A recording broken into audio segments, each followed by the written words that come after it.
Alors, rebonjour à tous, nous voilà toujours à Marseille, au Microsoft Days, avec cette magnifique vue sur le Vieux-Port. Et cette fois-ci, je ne suis pas accompagné d'un expert SQL Server, mais d'un expert Windows Mobile, entre autres. C'est ça? Entre autres. Donc tu es donc Christopher Maneux, et tu as intervenu aujourd'hui à une session sur Windows Mobile 6.5, si je ne m'abuse, c'est bien ça? Et donc tu as fait une session sur le développement d'applications sur Windows Mobile, et tu as présenté le fait qu'il y a un troisième type d'application sur Windows Mobile.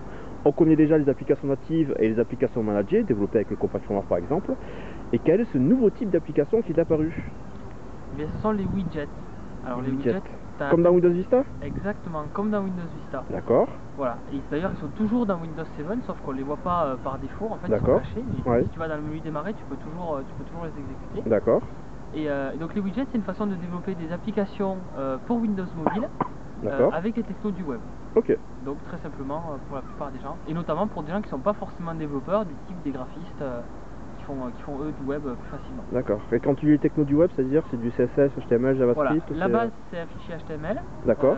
Et dessus tu peux utiliser bien évidemment du CSS et du JavaScript. D'accord. Et ça sert à quoi exactement? Parce que sur Windows Vista et Windows 7, on a du mal à trouver des vrais gadgets avec une vraie utilité. Est-ce que sur Windows Mobile c'est la même chose, ou est-ce que ça a un vrai intérêt?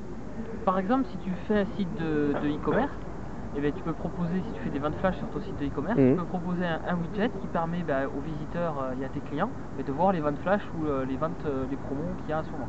Et ça s'intègre comment au niveau de Windows Mobile? C'est comme une application classique? Il y a une sidebar pour les gadgets? Il n'y a pas de sidebar pour les gadgets dans Windows Mobile, et l'écran est déjà très réduit, donc on peut pas prendre l'espace pour une sidebar. Tout à fait. En fait, ça se comporte comme une application normale, c'est-à-dire que déjà tu vas commencer par l'installer, donc il y a un logiciel d'installation. D'accord. Oui, non, ça s'installe tout seul. Tu la retrouves dans ton menu démarrer. Ok. Tu peux la lancer comme n'importe quelle autre application, et tu peux même la désinstaller si ce gadget n'est pas utile pour toi. D'accord. Et donc c'est une vraie application, c'est-à-dire qu'on est même capable de le déployer via le Marketplace? Exactement. Donc le Marketplace, c'est le App Store en fait de Microsoft. D'accord. Donc les développeurs peuvent télécharger leur application dessus et soit les distribuer gratuitement, soit les rendre payantes. Oui. Et tu peux donc déployer des applications natives, des applications managées et des widgets. D'accord. Très bien. Et tu as eu l'occasion de développer des widgets? Alors j'en ai développé un pour le coach MSDN qui va sortir cette semaine. D'accord, qui s'appelle Vélo Toulouse. Ouais. Donc c'est un widget qui permet en fait, comme pour le Vélib à Paris, dans la même chose à Toulouse. Donc tu peux voir en temps réel toutes les stations et le nombre de vélos qui sont disponibles. Ouais. Et ce widget, je t'explique dans le coach MSDN comment le réaliser. D'accord. Tu retrouves toutes les sources sur Codeplex. Ouais. Et en plus tu vas le retrouver dans quelques jours dans le Marketplace. Ah ben nickel ça. Tu peux nous montrer ce que ça donne? Oui. Allez, on va voir ça de suite. Donc là je suis sur le HTC Snap. Alors attends, je vais un petit peu au point. Un petit zoom. Eh bien, parfait, nickel. Voilà. Donc là je suis sur la liste des stations. Donc j'ai la liste de toutes les stations qui sont sur Toulouse. Ouais. Et par exemple je vais choisir celle-là. Hop. Donc là il va les télécharger sur internet.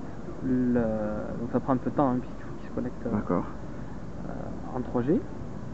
Voilà. Et donc là il m'a dit que sur la station de Lafayette il y a 5 vélos disponibles sur 8 emplacements au total. Et j'ai même une petite map qui me dit exactement où est la station de Vélo Toulouse si j'ai oublié. D'accord, très bien. Voilà. Et ça a été fait, donc c'est intégration avec Google Maps? Donc là c'est intégration avec Google Maps. D'accord.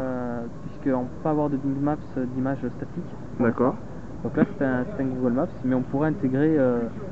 donc là on trouve tout l'intérêt d'utiliser une techno web pour le gadget, c'est que pour intégrer une techno comme Google Maps, ça se fait de manière très simple, j'imagine.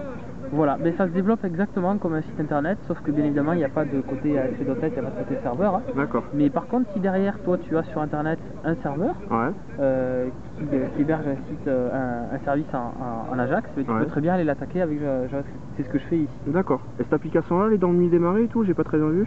Alors ça, l'application, on va aller la retourner. Bon, alors pour l'instant, elle n'a pas une icône très jolie, mais là, donc je suis dans mon menu démarrer. Ouais. Et hop, ici, voilà, j'ai Vélo Toulouse. Ah d'accord, donc on va dire que c'est une vraie application. Par exemple, là j'ai Facebook ou TagReader qui sont des applications managées. Et je retrouve donc mon Vélo Toulouse. D'accord, très bien. Et parfait. Merci. Avec plaisir. Merci beaucoup pour ces informations et à bientôt. À bientôt.